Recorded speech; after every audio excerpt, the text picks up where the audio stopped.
আসসালামু আলাইকুম রহমতুল্লাহি ওবারাকাতু। সবাই কেমন আছেন? আশা করছি মহান আল্লাহ তাআলার অশেষ রহমতে কাছে কিংবা দূরে, দেশ অথবা দেশের বাইরে, যে যেখান থেকে আজকে আমার ভিডিওটি দেখছেন সবাই অনেক অনেক ভালো আছেন। আলহামদুলিল্লাহ আলহামদুলিল্লাহ আমরাও ভালো আছি। এবার বাবার বাড়িতে বেড়াতে এসে বাবার বাড়িতে কম, এদিক ওদিকে বেড়ানো হচ্ছে বেশি। তো বাবার বাড়িতে আসার তো 2-3 দিন পরই আর কি বড় আপুর বাসায় গিয়ে 1 সপ্তাহ মতো থেকে আসলাম।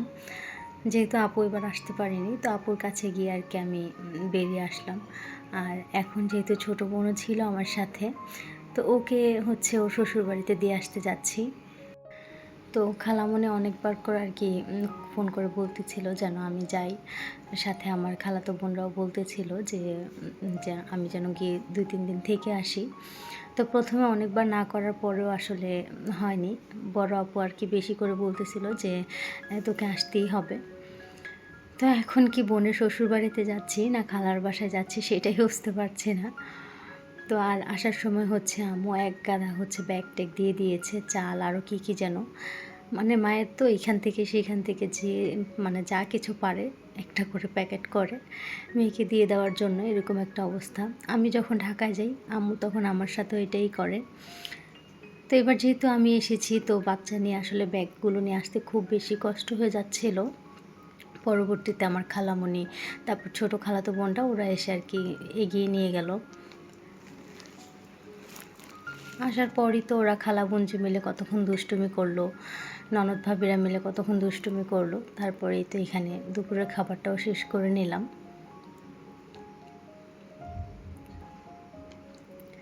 দুপুরে খাবার শেষে বিকালে হচ্ছে বাহিরে বসে সবাই মিলে আড্ডা দিচ্ছিলাম। এখানে বসে বসে অনেক ধরনের কথা হচ্ছিল।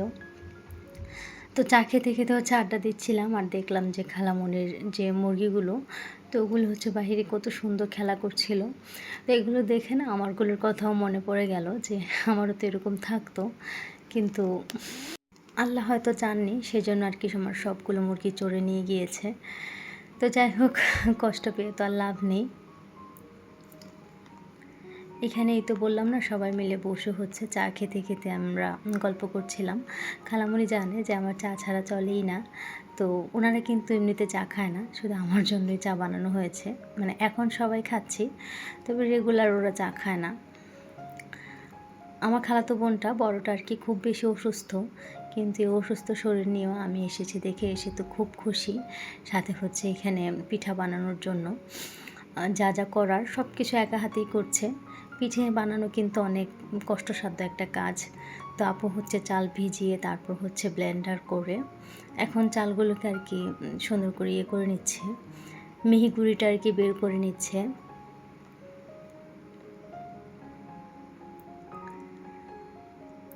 তো সবাই মিলে এখানে বসে হচ্ছে আর কি নকশি পিঠা আমরা কেটে নিচ্ছিলাম, যে ডিজাইনগুলো। তো সকালে আর কি পিঠে বানানো হয়েছে। আমার খালামণিও কিন্তু অসুস্থ, সেই জন্যই কিন্তু আমার ছোটো বোনকে দিতে এসেছি। যে এমনিতেও যেহেতু অনেক দিন বেরিয়েছে, তার মধ্যে খালামণি অসুস্থ, খালাতো বোনও অসুস্থ, তো ভাবলাম যে দিয়ে যাই। তো খালামণিকে আপুকে বারবার করে না করছিলাম যে কোনো ঝামেলারই দরকার নেই, কিন্তু কে শোনে কার কথা। ওরা বলছে যে আবার এসেছে, আবার কবে আসবো। তো আপু এই অসুস্থ শরীর নিয়ে সব কিছু করছে।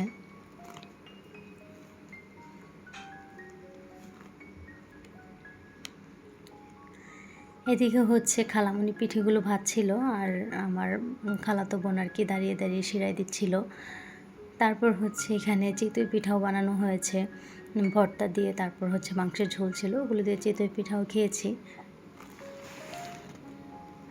সবাই মিলে বসে হচ্ছে খাওয়া দাওয়া কম, গল্প আড্ডাই বেশি হয়। আমরা আর কি সবাই একসাথে হলে যা হয়, তার মধ্যে এখন যেহেতু নতুন আরেকটা আত্মীয় হয়েছে, তো এখন তো আরও কথাবার্তা বেশি হয়। তো এবার বাবার বাড়িতে এসে 2 বোনের শ্বশুরবাড়িতে কিন্তু বেড়ানো হয়ে গিয়েছে আমার, সেই সাথে খালামণির বাসায় বেড়ানো হয়ে গেল। তো রাইসার বাবা ফোন দিয়ে বলছিল, তোমারই তো কপাল, একদম সোনায় সোহাগা, বোনেদের বাড়ি খালামণির বাড়ি সব একসাথে হচ্ছে, তুমি বেড়ানো শেষ করে আসছো।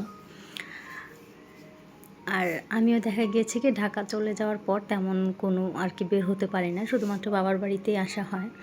তো বাবার বাড়িতে যখন আসি তখনই আর কি সব কোথাও যেতে ইচ্ছে হলে তখন আর কি যাওয়া যাবে, এমনিতে কিন্তু আসলে এত দূর থেকে জার্নি করে আসাটা সম্ভব হয় না। তো খালামণি হচ্ছে এখানে আজকে রোস্ট রান্না করবে, সেই জন্য মুরগি মাংসগুলোকে আগে ভেজে নিচ্ছে। আর আমরা হচ্ছে খালামণি রান্না করছিল আর আমরা সবাই দাঁড়িয়ে দাঁড়িয়ে দেখছিলাম, কথা বলছিলাম, কথা যেন শেষই হয় না, কিসের যে এত কথা তাই জানি না। তো দাঁড়িয়ে দাঁড়িয়ে আর কি আমরা কথা বলছিলাম, খালামণি রান্না করছিল। আর আমার ছোটো বোনটা হচ্ছে এখানে আর কি ভাজির জন্য ঢেঁড়সটা কেটে দিয়েছে। সে এত সুন্দর করে ঢেঁড়স কেটেছে, আমার দেখে এত বেশি ভালো লাগছিল, যেহেতু এখন তো সে নতুন, কিন্তু নতুন অবস্থায় যে এত সুন্দরভাবে কেটেছে, তো তো আমার কাছে আর কি খুব ভালো লেগেছে।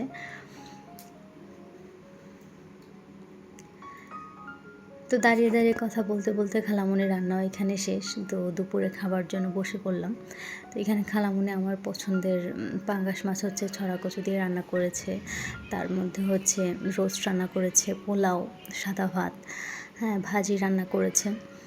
তো আমি হচ্ছে খালামণির বাসায় 3 দিনের মতো ছিলাম। 3 দিনের ভিডিও তো নেওয়া হয়নি, এখানে 2 দিনের ভিডিও কিন্তু আমি একসাথে জোড়া দিয়েছি। আসলে বললাম না, এত যে কিসের কথা, কথা বলতে বলতে আনন্দ করতে করতে কখন যে আর কি সময় চলে যাবে, ভিডিও করতে হবে আমার মনেই ছিল না। তো এতদিন যে খালামণি আরও কত আপ্যায়ন করেছে সেগুলো তো দেখানোই হয়নি, এটা তো জাস্ট লাস্ট দিনের আর কি একটা ক্লিপ নিয়েছিলাম। তো আজকেই চলে যাব ভেবেছি, কিন্তু ওই তো আমার বড় বোন তো দেবেই না, সে ধরেছে যে তার নাকি আমার হাতে চটপটি খেতে ইচ্ছে করেছে। তো এখন আপু বলেছে এখন তো না খাওয়ালেও সমস্যা, তো সেই জন্য আর কি বিকেলে আসার কথা ছিল, বলছিল যে আজকের রাতটা থাক, কালকে সকালে চলে যাস, আর একদমই জোরাজুরি করবো না। তো কী আর করা, এখানে হচ্ছে আমি চটপটি বানানোর জন্য সব কিছু রেডি করে নিচ্ছিলাম। খালামণি হচ্ছে আগে থেকে চটপটির যে ডালটা, তারপর আলু, ডিম সব কিছু সেদ্ধ করে রেখেছে। তো আমি এগুলোকে আর কি একটু গুছিয়ে নিচ্ছি।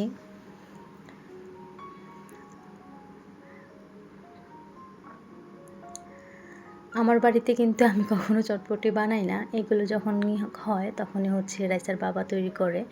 কিন্তু আমার খালাতো বোন বলছিল আমার হাতে চটপটি নাকি মজা, তো সে কিন্তু কখনো খাইও নি। আর আমি তো বললামই আমি তো বানাই না, যা করে হচ্ছে রাইসার বাবাই করে।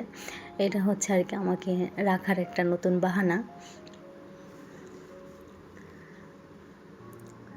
তো আমি যেহেতু এটা সচরাচর তৈরি করি না, তো আমার তেমন কোনো আইডিয়াও নেই, নিজের আর কি ধারণা মতো রান্না করে নিচ্ছি। আসলে রান্নার জিনিসটা তেমন কিন্তু কঠিনও না, একটু বুদ্ধি খাটিয়ে করলেই কিন্তু হয়, আমার কাছে আর কি এটা মনে হয়। তো আমি কিন্তু যে কোনো নতুন রান্নাবান্না আমার কাছে আগে মনে হতো যে কী কঠিন, কিন্তু এখন যখন কিছু তো রান্নাবান্না পারি, তাই না? তো আরেকটা রান্না আমি হচ্ছে কি আইডিয়া করতে পারি যে কীভাবে কী হয়। তো আজকে চটপটি হচ্ছে আমি বলা চলে যে প্রথমবারই বানাচ্ছি। তো বাড়িতে থাকলে তো হেল্প করে দিই, বানানোটা তো রাইসার বাবাই করে। তো আজকে বানানোটাও নিজের হাতেই করছি। তো দেখা যাক আর কি সবাই খেয়ে কী বলে। তো এ পর্যায়ে আর কি আমার ছোটো বোনের নতুন চ্যানেলটা আপনাদের সাথে আর কি শেয়ার করছি, আশা করছি সবাই ওকেও হচ্ছে সাপোর্ট করবেন। সে যদি একদমই নতুন, তার হয়তো অনেক ভুলভ্রান্তি থাকতে পারে, সেগুলো ক্ষমা সুন্দর দৃষ্টিতে দেখবেন, এটাই আশা করছি।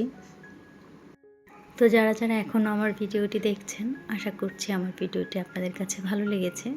যদি ভালো লেগেই থাকে তাহলে ছোট্ট একটা রিকোয়েস্ট থাকবে, প্লিজ ভিডিওতে একটা লাইক দিয়ে আমার চ্যানেলটিকে সাবস্ক্রাইব করে অল বাটনটি ক্লিক করে রাখবেন।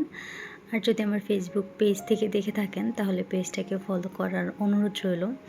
এতে করে আমি যখনই ভিডিও আপলোড করব নোটিফিকেশান আপনার কাছে পৌঁছে যাবে, আর আপনি আপনার সময় করে দেখে নিতে পারবেন। আর অবশ্যই কিন্তু আপনাদের মূল্যবান মতামত আমাকে কমেন্ট করে জানাতে ভুলবেন না। আপনাদের একটি কমেন্ট কিন্তু আমাকে পরবর্তী ভিডিও তৈরি করতে অনেক বেশি উৎসাহিত করে।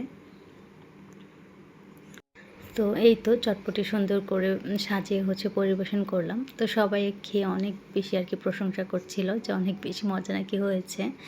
তবে আরেকটু যদি মানে পাতলা হতো তাহলে নাকি বেশি ভালো লাগতো, আরও একটু আঠালো হয়ে গিয়েছে। তো এটা হচ্ছে তার পরের দিন সকালবেলা নাস্তা করেই আমি হচ্ছে রেডি হয়ে নিয়েছি বাড়িতে যাওয়ার জন্য। আম্মু তো বারবার ফোন দিচ্ছিল। এদিকে আমার আপু কিন্তু আবারও বায়না ধরছিল যেন বিকালে যাই।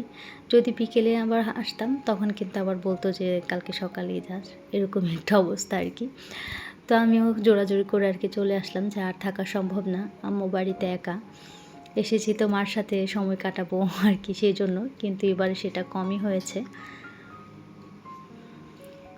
তো যাই হোক, সবার কাছ থেকে বিদায় নিয়ে হচ্ছে আমিও রওনা দিয়ে দিলাম। আর এ পর্যায়ে আপনাদের কাছ থেকেও বিদায় নিয়ে নিচ্ছি। দেখা হবে পরবর্তী ভিডিওতে ইনশাআল্লাহ। আল্লাহ হাফেজ। আসসালামু আলাইকুম।